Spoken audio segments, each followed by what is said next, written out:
Hola niños, esta semana una rica receta de galletas de miel.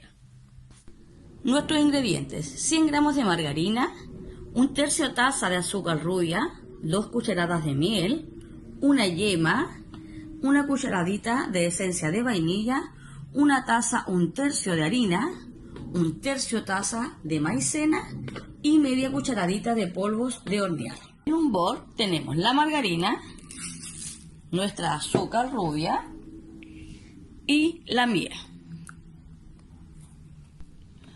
Vamos a batir hasta obtener una mezcla cremosa.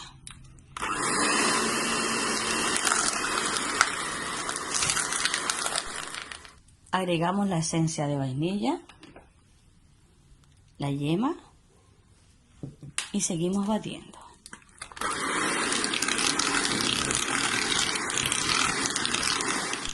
Agregamos nuestros ingredientes secos, harina, maicena y el polvo de hornear hasta formar una masa. Ahora unimos con nuestras manos limpias. Así debe quedar nuestra masa.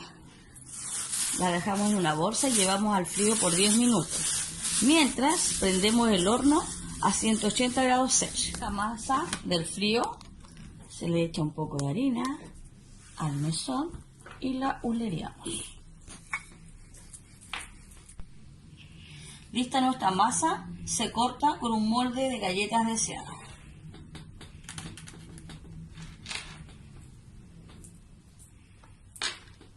Listas nuestras galletas, se ponen en una lata con papel mantequilla y se llevan al horno por 15 minutos o hasta que doren levemente. Sacamos del horno, las dejamos enfriar y listas nuestras galletas de miel.